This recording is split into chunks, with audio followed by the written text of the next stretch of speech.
Dosa Papa dua. Assalamualaikum warahmatullahi wabarakatuh. Alhamdulillah wassalatu wassalamu ala Rasulillah wa ala alihi wa ashabihi wa mawala. La haula wala quwata illa billahil aliyil azim. Sobat sewot dimanapun berada, baru saja kita dikagetkan oleh Ketua Umum Relawan Jokowi, We Love Jokowi ya. Beliau adalah Yanis Joshua Frans ya, yang sangat geram dan gusar mendengar kabar pencopotan Budi Aris Setiadi dari jabatannya sebagai Menteri Koperasi atau Menkop. Yanis Joshua, Sobat Sewot, kemudian sok bijak gitu meminta Presiden Prabowo supaya tak bersikap arogan meskipun beliau seorang presiden, walaupun beliau orang nomor satu di negeri tercinta ini, di Indonesia saat ini, Sobat Sewot. Nah, mungkin mimpinya masih Jokowi kali ya, dikiranya, padahal udah Prabowo nih. Nah, Yanis Joshua, Sobat Sewot, bahkan mengungkit-ungkit cawe-cawe Jokowi dalam memenangkan Presiden Prabowo Subianto dalam kontestasi Pilpres tahun 2024 yang lalu.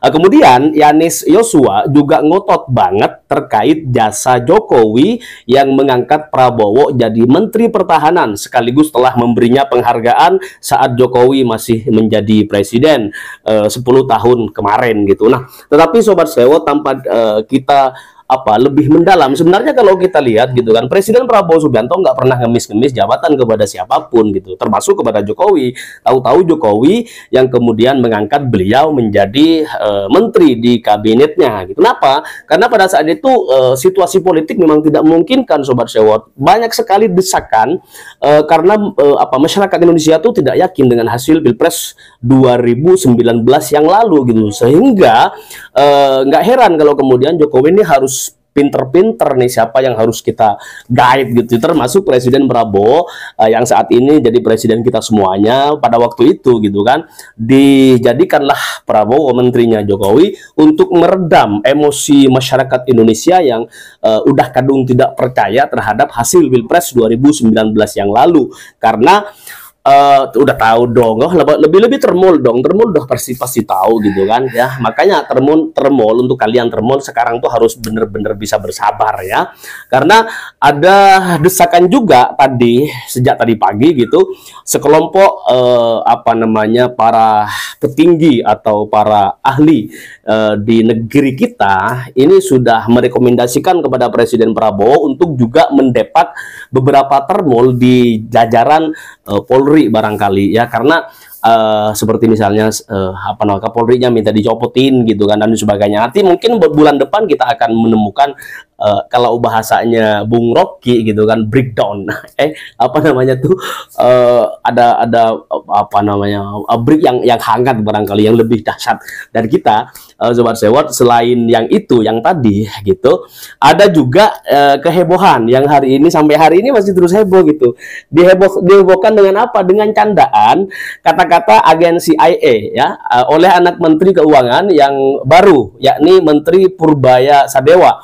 Nah, usut demi usut, Sobat Sewot, ternyata sindiran agensi AI tersebut, CIA ya, bukan untuk menyindir Menkyu Sri Mulyani yang udah diganti oleh bapaknya gitu.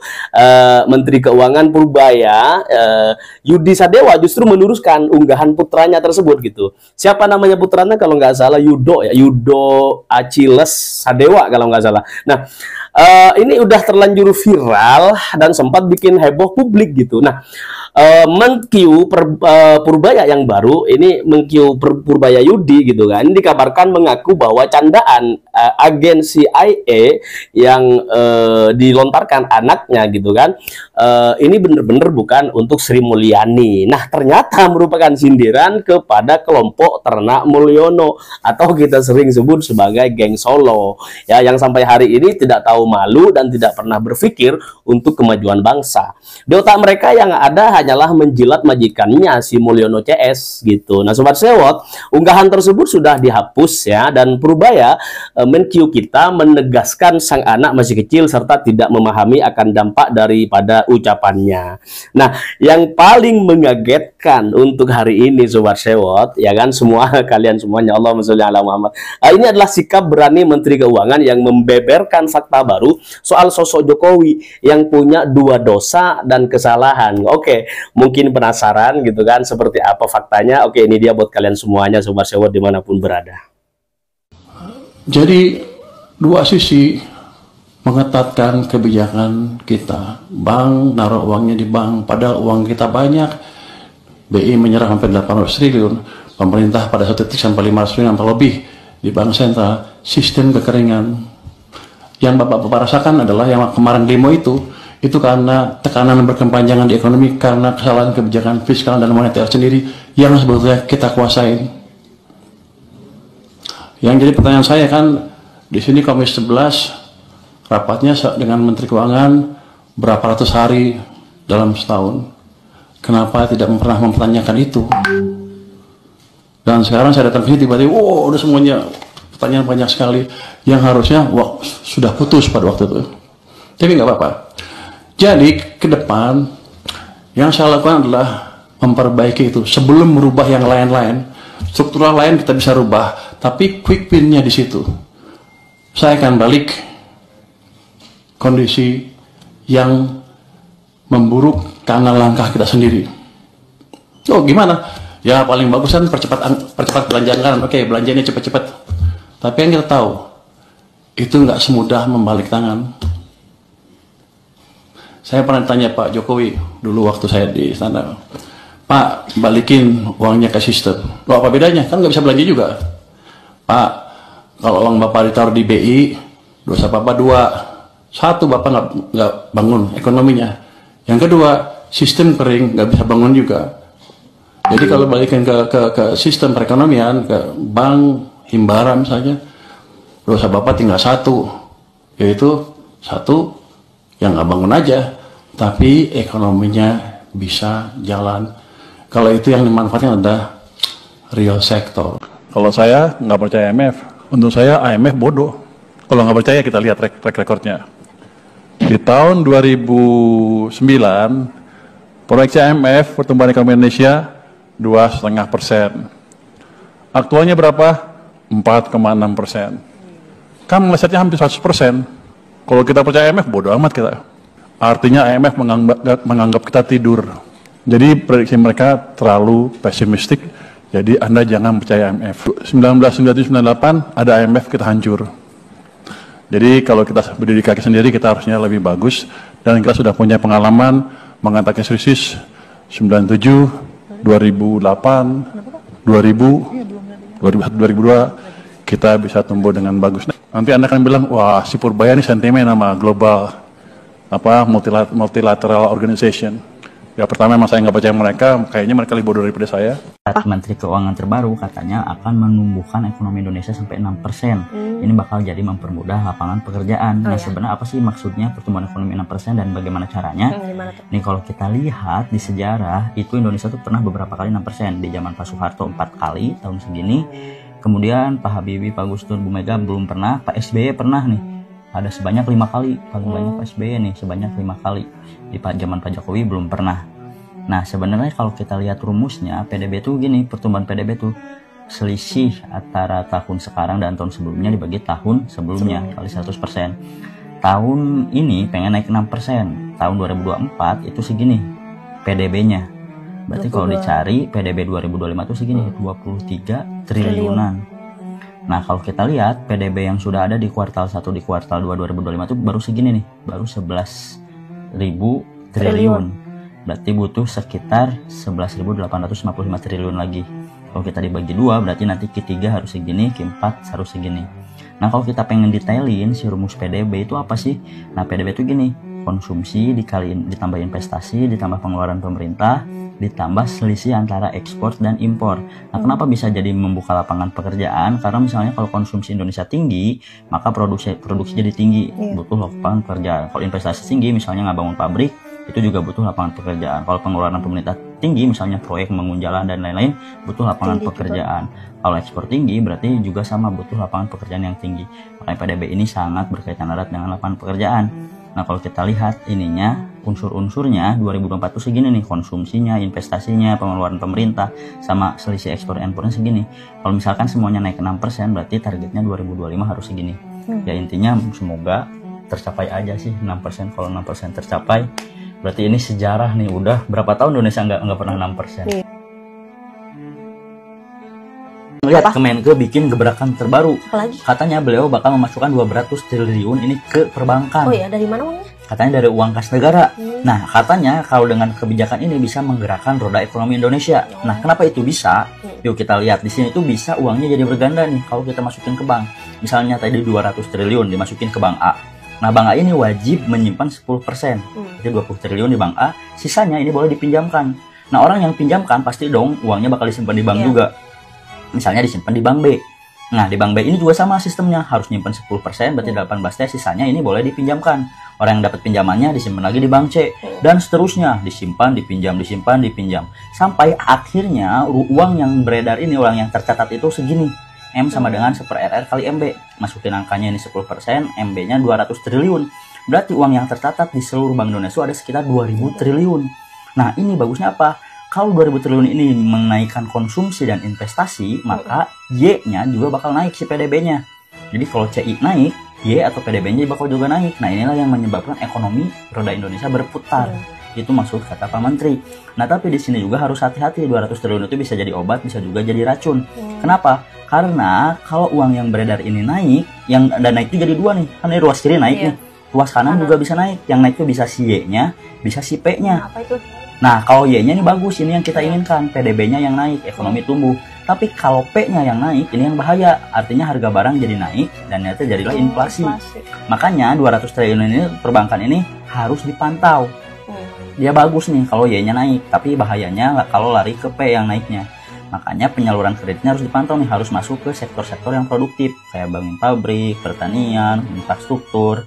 Jangan terlalu banyak di yang konsumsi, misalnya buat beli tanah, beli saham, atau beli properti yang spekulasi. Semoga aja kebijakan terbaru Pak Menko ini benar-benar bisa menggerakkan roda ekonomi Indonesia.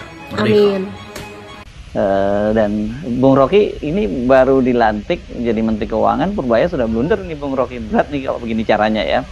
Sebagai seorang Menteri Keuangan, dia kan harus paham juga dengan kondisi rakyat dan mengapa rakyat itu kemudian menuntut, atau bahkan bukan hanya menuntut tapi sampai kemudian unjuk rasa besar-besaran di berbagai daerah gitu. Agendanya macam-macam, dan itu kemudian dirangkum menjadi 17+8 tuntutan rakyat. Ya benar, Saudara Hersu. Setelah kabinet dibentuk, pasti pro kontra mulai berlangsung juga. Terutama yang jadi viral sekarang adalah soal Menteri Keuangan yang baru, Saudara Purbaya. Dan itu juga menjadi semacam petunjuk bahwa semua yang sudah dibayangkan oleh publik dan pada akhirnya dipenuhi oleh Presiden Prabowo belum sepenuhnya menjadi penjamin bahwa stabilitas ekonomi dan politik bisa dihasilkan melalui reshuffle. Tentu bukan di situ intinya tuh.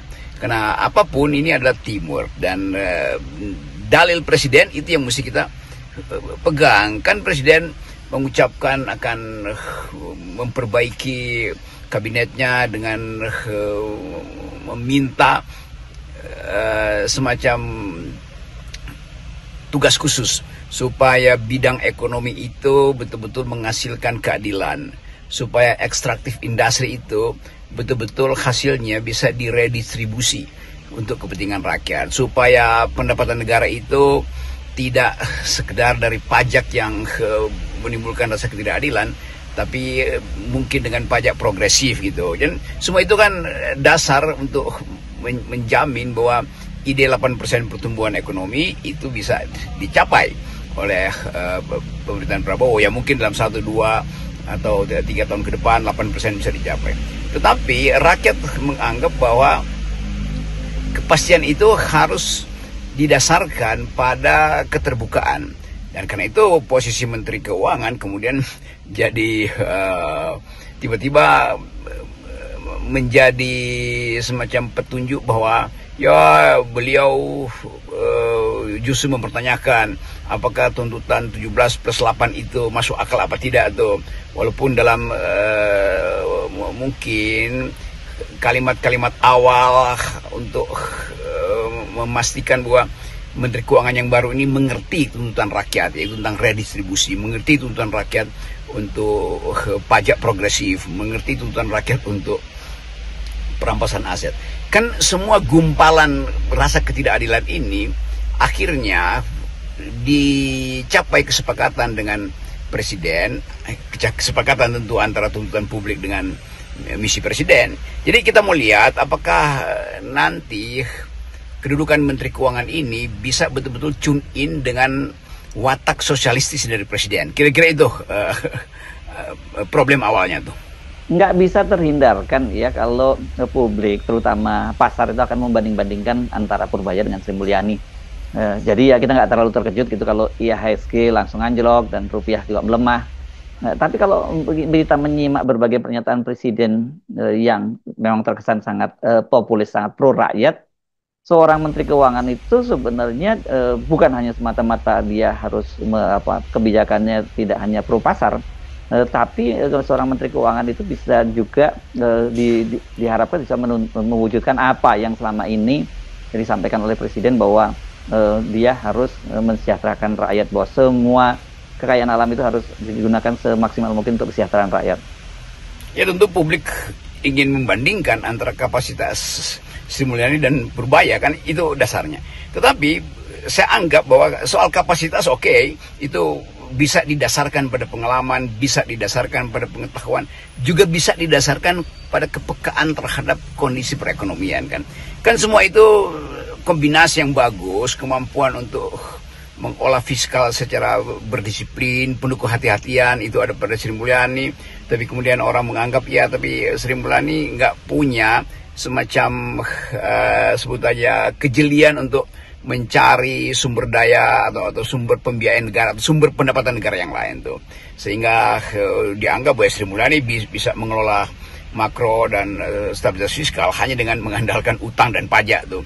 Nah sekarang kita mau lihat apakah Purbaya dengan keahlian yang sama bisa menambahkan satu faktor, yaitu mengejar pajak tapi bukan untuk memberatkan rakyat kan, itu dalilnya kan. Jadi sekali lagi kita mau coba melihat dalam waktu mungkin 2-3 bulan awal apakah langkah yang lebih optimal dalam pengertian pro pada rakyat itu bisa dihasilkan oleh Menteri Keuangan yang baru. Kan semua kita mencoba memahami bahwa kalau ada kesulitan fiskal maka kesulitan itu digeser ke wilayah moneter, sehingga Bank Indonesia yang mesti patungan membiayai pembangunan misalnya. Nah ini soal yang mungkin terlalu teknis untuk dipahami oleh rakyat, tetapi rakyat menuntut bahwa ada satu era baru yang memungkinkan rakyat percaya bahwa Menteri Keuangan kita ini yang baru ini betul-betul pro rakyat sesuai dengan keinginan Presiden Prabowo itu, terutama pengembalian hasil-hasil ekstraktif industri supaya tambang, nikel, sawit macam-macam, supaya rakyat diuntungkan oleh pendapatan negara yang hasilnya dikeruk dari bumi Indonesia, bukan pengusaha asing atau bukan asing yang menikmati keuntungan karena apa namanya istilahnya itu transfer pricing yang menyebabkan yang untung itu adalah mereka yang kartel-kartel yang ada di Singapura atau Cina segala macam. Nah kita mau coba bahas itu atau melihat itu sebagai keinginan publik untuk melihat janji baru yang memungkinkan publik punya harapan melampaui harapan publik pada Sri Mulyani. Hanya itu sebetulnya. Ya kita kasih kesempatan untuk Menteri Keuangan yang baru itu sebut aja memberi sinyal paradigma baru yang betul-betul pro rakyat. Kira-kira itu tuh dalam perbandingan dengan kepemimpinan fiskal Sri Mulyani. Lepas dari apakah Sri Mulyani lebih bermutu sebagai penjamin stabilitas fiskal kita di luar negeri untuk menjamin para peminjam, atau menganggap bahwa iya betul Sri Mulyani berhasil disiplin fiskal tetapi beban pajaknya pindah pada rakyat tuh. Krisis fiskal diselesaikan lewat utang, lalu Bank Indonesia sebagai wilayah yang seharusnya tidak diintervensi oleh eksekutif akhirnya harus ikut menerima beban dari kesulitan fiskal kita. Jadi kelihatannya soal-soal teknis itu yang tidak mungkin dimengerti secara detail oleh rakyat bisa dihasilkan melalui wacana yang bermutu dan prospektif dan menjanjikan dari Menteri Keuangan yang baru. Oke, apa yang Anda sampaikan tentang paradigma pro rakyat tadi kan baru akan terwujud dalam jangka panjang dan atau setidaknya beberapa bulan ke depan. Tapi yang harus dihadapi pemerintah itu adalah tuntutan hari-hari ini, terutama adalah 17+8 tuntutan rakyat, karena banyak diantaranya deadline-nya sudah terlewati dan masih ada 8 tuntutan yang harus diwujudkan dalam 1 tahun ke depan. Ya memang sinisme publik akhirnya muncul lebih awal tuh karena ucapan dari Purbaya yang seolah menganggap ya 17+8 itu tuntutan yang ya mungkin populis tetapi harus juga rasional, kira-kira begitu. Tetapi dia juga mesti paham bahwa ini tuntutan politis, bahwa secara teknokratik mungkin ada negosiasi untuk memenuhi tuntutan itu, bahkan timelinenya, tetapi ini ada tuntutan yang dihasilkan oleh kemarahan populis. Jadi jangan anggap bahwa ya yang sebagian orang aja yang merasa mungkin terganggu dan orang mulai menafsirkan, ya apakah yang terganggu itu rakyat atau memang hanya sebagian kecil orang tuh. Nah kalau sebagian kecil orang, ya tentu yang sebagian kecil itu yang merasa bahwa ekonominya sedang dirampok oleh pemerintah, kan itu dasarnya kan. Siapa mereka? Ya oligarki pasti kan. Jadi keterangan Purbaya itu memang mendua. Kita mesti pastikan yang dia maksud dengan yang terganggu itu hanya mereka yang belum kenyang sebetulnya. Ya yang belum kenyang pasti rakyat pasti terganggu tuh. Atau mereka yang sudah kenyang tapi ingin kenyang lagi. Siapa mereka? Ya the privileged few yang digambarkan sebagai penyebab dari disparitas tuh. Mereka yang mungkin 6 keluarga menguasai separuh dari ekonomi Indonesia, atau 4 pengusaha gede itu pendapatannya setara dengan 100 juta pendapatan orang miskin. Kan ini yang mesti diterangkan oleh Menteri Keuangan yang baru. Saya kira sebaiknya kita minta beliau, dia terangkan pada publik apa yang dia maksud. Jangan sampai ucapan dia itu yang viral itu, bahwa ya ini kan hanya segelintir orang. Jangan sampai segelintir itu dianggap atau ditafsirkan bahwa yang menghendaki demo besar-besaran itu hanya mereka yang tidak puas pada Prabowo. Ya mesti diterangkan tidak puas karena apa itu, atau mereka yang memang terganggu oleh karakter Presiden Prabowo yang hendak mengejar sampai ke Antartika. Jadi sekali lagi kita coba dudukkan itu untuk memahami bagaimana sebetulnya seorang menteri itu harus mampu untuk memahami dengan lengkap problemnya sebelum dia mengucapkan kalimat yang bisa mendua tafsirannya. Ini yang kita sebut sebagai wilayah yang memungkinkan orang percaya bahwa Menteri Keuangan yang baru itu serius sebetulnya tuh. Jadi kelihatannya memang ada komunikasi yang nggak jalannya. Itu yang perlu diperbaiki oleh saudara Sadewo ya, yang hari ini jadi bahan olok-olok bahkan oleh publik. Nah sekarang kita bahas soal Sri Mulyani. Ini penting juga nih ya. Ada yang menyebut Sri Mulyani itu bukan dicopot tapi dia mengundurkan diri karena setelah rumahnya dijarah. Mungkin dia merasa sebagai pejabat apalagi punya pos yang sangat penting dan vital kok nggak dilindungi oleh negara. Tentu kalau saya harus simpulkan kenapa Sri Mulyani mundur itu juga berkaitan dengan rasa tidak nyaman beliau mungkin karena persekusi yang dialami dan sebagai seorang yang peka terhadap rasa aman keluarga, dia mungkin menganggap bahwa ini berlebihan, dia tidak dilindungi. Itu soal psikologinya. Mungkin ada soal yang juga sedikit ideologis, di mana dianggap bahwa Sri Mulyani itu mewakili satu rejim ekonomi yang libertarian itu, yang